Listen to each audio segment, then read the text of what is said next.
5-6 minutes on my own, and then I'll move on to rectifying false confessions. So in 1990, I was 16 years old. So for about 6 weeks after this murder and rape had happened in Peekskill, New York, which is in Westchester County, so maybe 15 minutes from here, think suburbs. There hadn't been a murder there in maybe 20 years. So this really shook the city up. So for about 6 weeks, the police played this cat and mouse game with me, in which half the time they would speak to me as if I was a suspect, and the other half the time they would pretend that they needed my help to solve the crime. So they would say things like, the kids won't talk freely around us, but they will around you. Let us know if you hear any rumors. They would tell me stop in from time to time. They would ask me opinion questions and then congratulate me on my opinion being correct. They made me the center of attention. They made me feel important.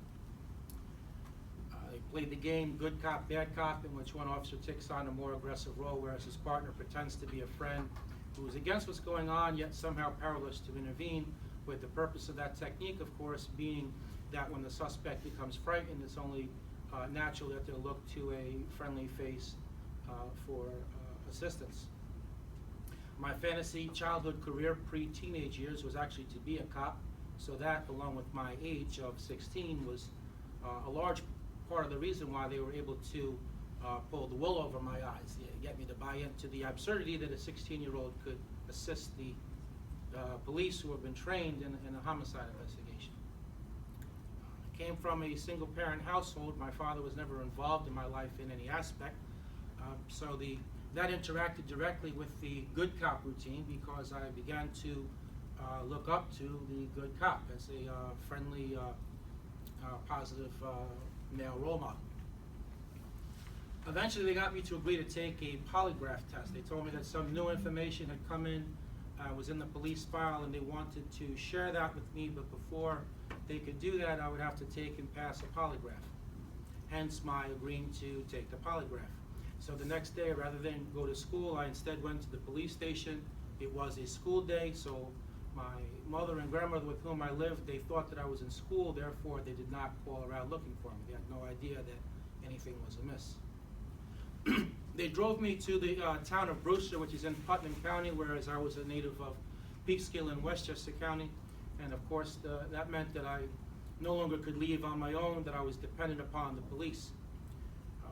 There were 3 officers there from Peekskill who had traveled to Peekskill with me, so I knew they were cops, but the polygraphist was a Putnam County sheriff investigator by the name of Daniel Stevens, and he was dressed as a civilian. He was pretending not to be a cop. So I never had any idea that he was. He never read me my Miranda warnings. I didn't have an attorney present. They didn't give me anything to eat the entire time I was there. They put me in a small room, and the polygraphist then gave me countless cups of coffee. It seems fairly clear that the purpose of that was to get me nervous, which directly interacts with the polygraph, because the premise of the polygraph is that when a person tells a lie, that they'll become nervous. The nervousness will result in an increased pulse rate, and it's actually the pulse rate which is measured by the machine. So the coffee was actually part of the setup. After finishing the coffee routine, I was attached to the polygraph, and that's when he launched into his third-degree tactics. So he invaded my personal space. He raised his voice at me. He kept asking me the same questions over and over again. He seemed to be getting more and more ferocious as each hour passed by, and I was becoming, of course, more and more frightened. So he kept that up for about 6.5 to 7 hours. Towards the end, he said, what do you mean you didn't do it? You just told me through the polygraph test result that you did. We just want you to verbally confirm this. So when he said that to me, that obviously shot my fear through the roof. And it was at that moment that the officer who had been pretending to be my friend, he came in the room and informed me that the other officers were going to harm me, that he was holding them off, couldn't do that any longer. You have to help yourself. Well, considering I'd maintained my innocence for the previous 6.5 to 7 hours, it was fairly clear what he meant by that. They wanted me to confess. When he added that if I did as they wanted, that they would stop what they were doing, that I could go home afterwards, that I was not going to be arrested. I was actually going to just spend a very short stint in a mental hospital, so short, in fact, that my family wouldn't even realize that I had ever been there. So being young, naive, frightened, 16 years old, not thinking about the long-term implications, only being concerned with my safety in the moment, just simply wanting to get out of there, being in fear of my life. The fact that I didn't know where I was and that I knew no one else knew where I was either, that loomed rather large. I was overwhelmed emotionally and psychologically. And then there was the push-pull dynamic. On one hand, there was the threat, the possibility of harm, and then there was the false life preserver that he threw me.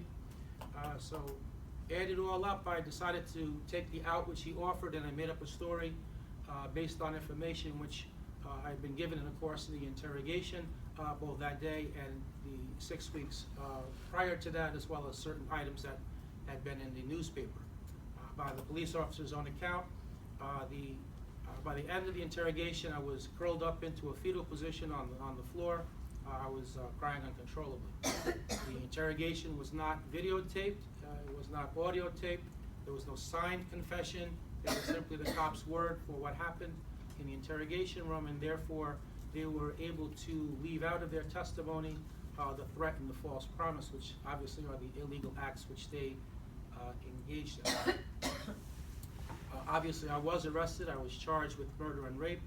I was wrongfully convicted despite a pre-trial negative DNA test exclusion, with the wrongful conviction being caused not just by the false confession, but also prosecutorial misconduct, fraud by the medical examiner, and a public defender.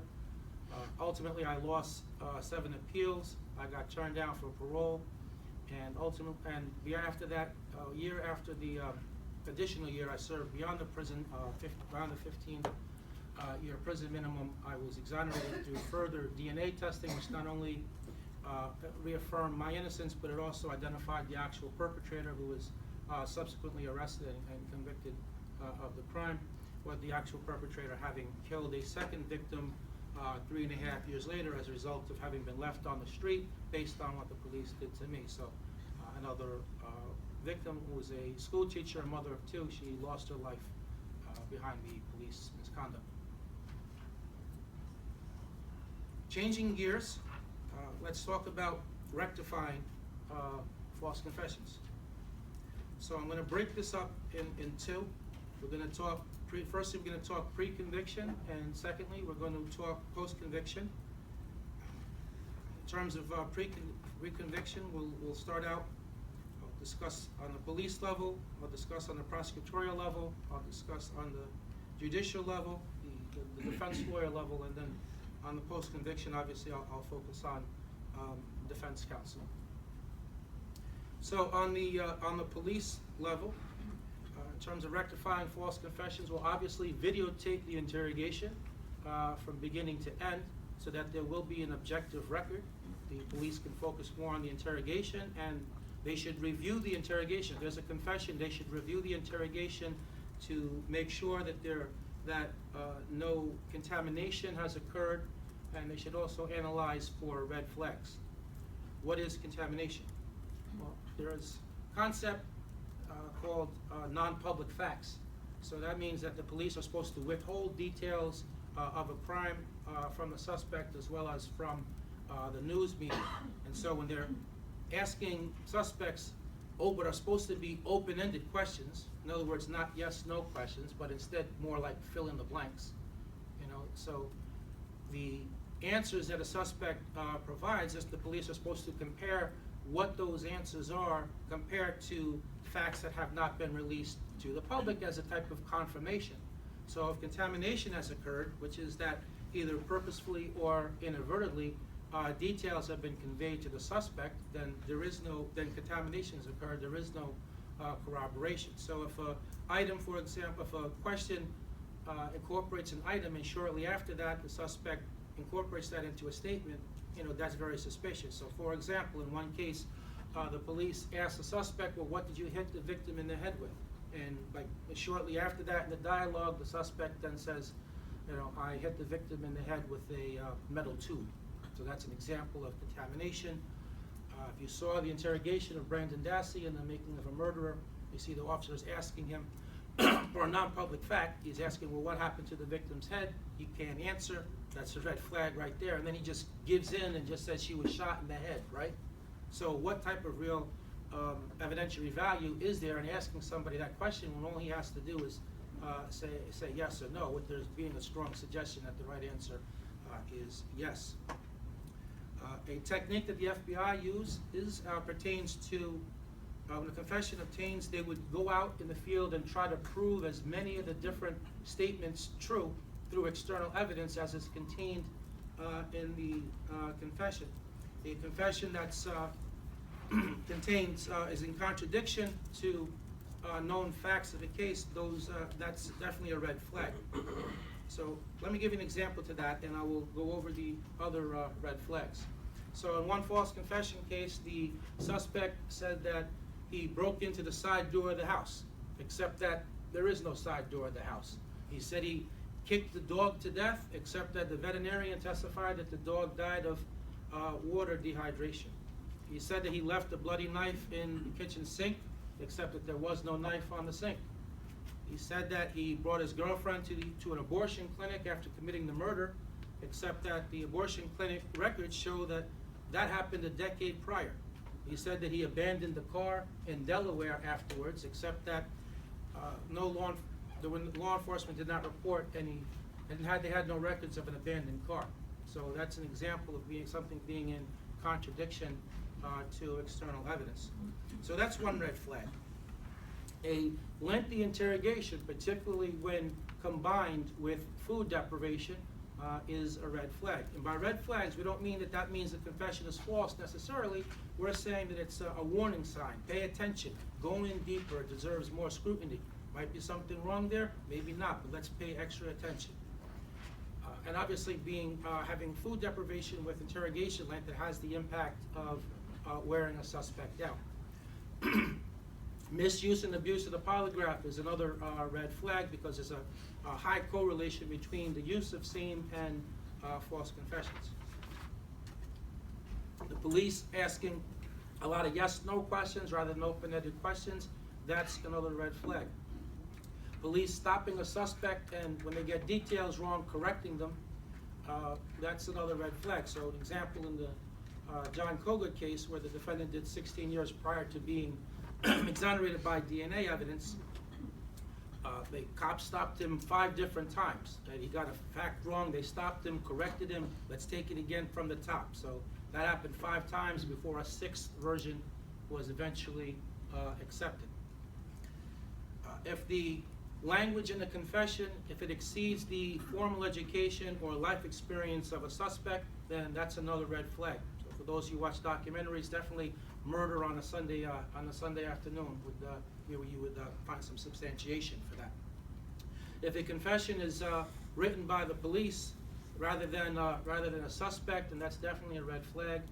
In the co-defendant situation, if the co-defendants tell a different story, if they get the order of things wrong, then that's definitely a red flag. Case in point, Central Park 5.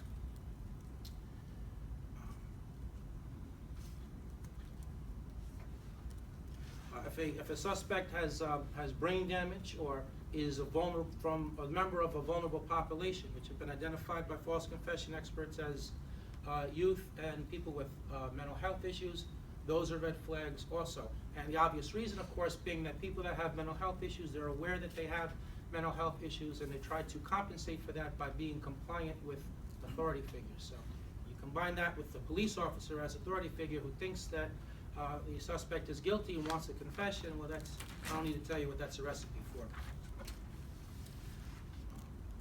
On the supervisory level, this is again with respect to the police, sergeants or higher officers, if there's a confession's been taken, then the supervisor should review everything that's gone on. So again, that would involve looking at the tape. It would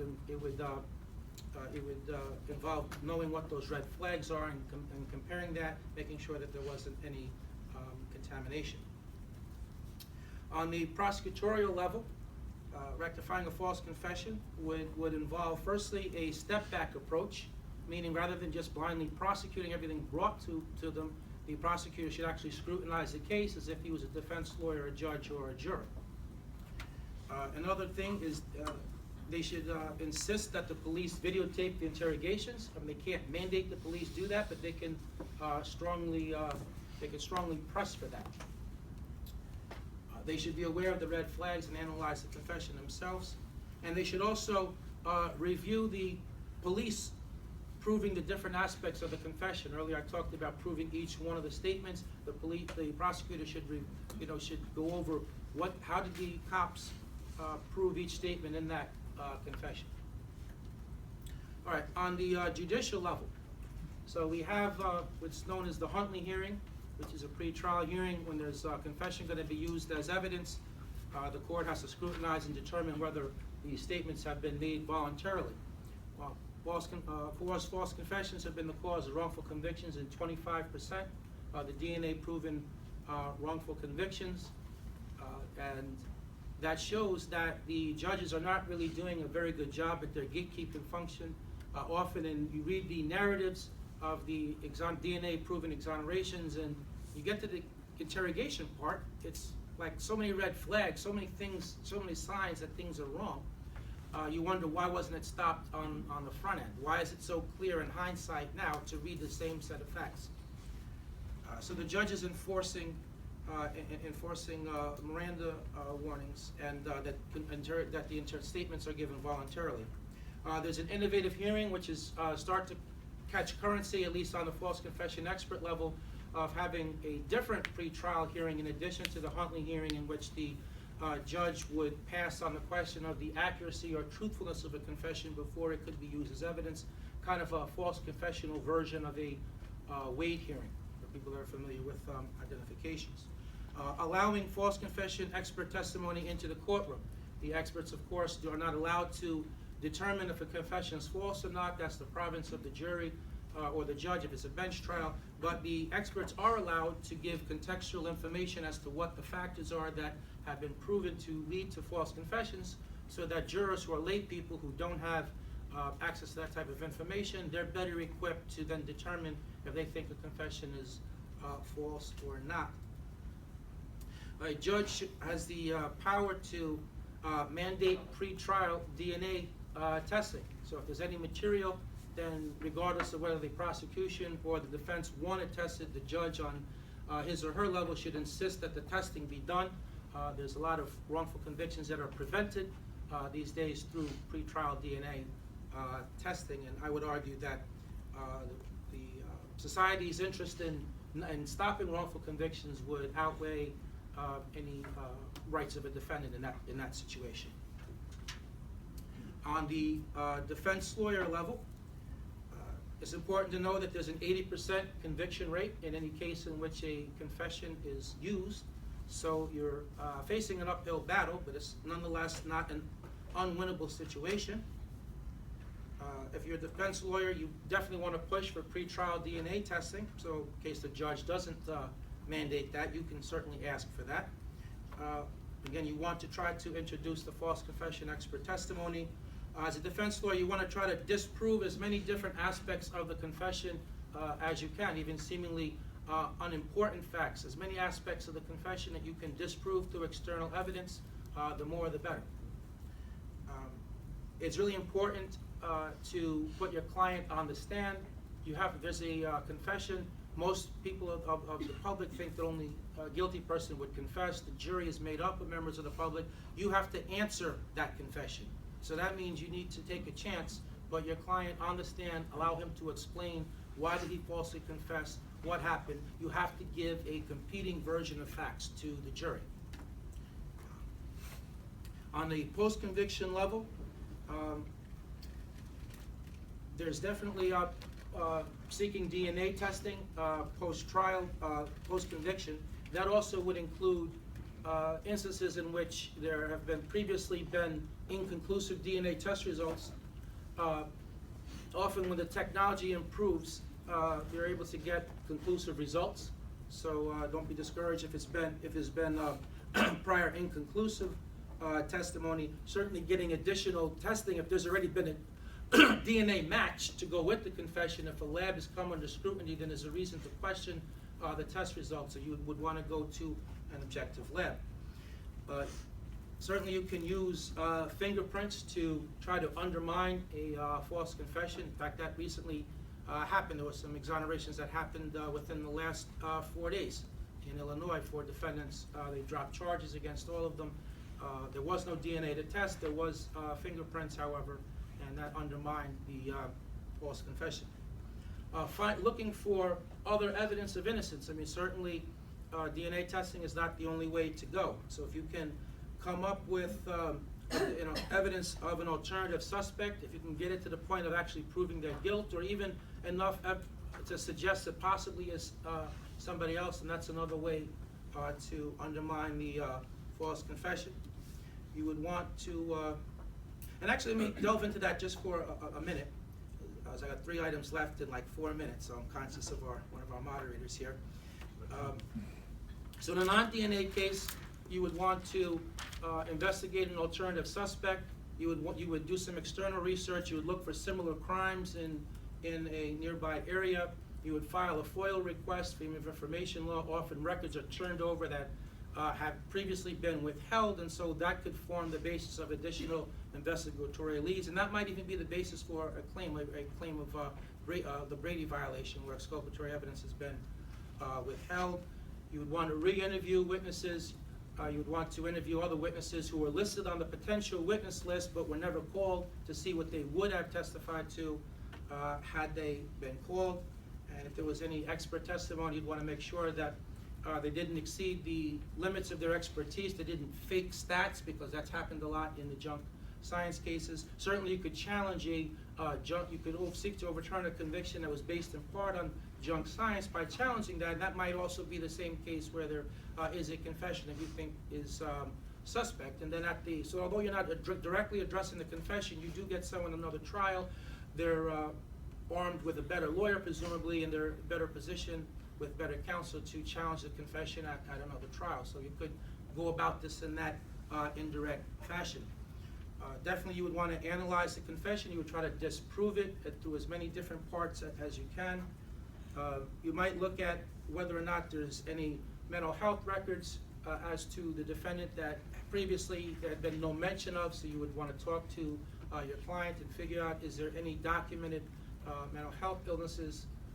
You could use that to make an ineffective assistance of counsel argument that counsel was ineffective for not getting those records, and then introducing that element into challenging the confession admissibility. So that's one indirect way of going about it. And my last point is you can litigate innovatively, meaning that, of course, there is the regular appellate procedures. There's the appellate division. You can seek to re-argue if you lose there. There's the highest state in the highest court in the state, the Court of Appeals.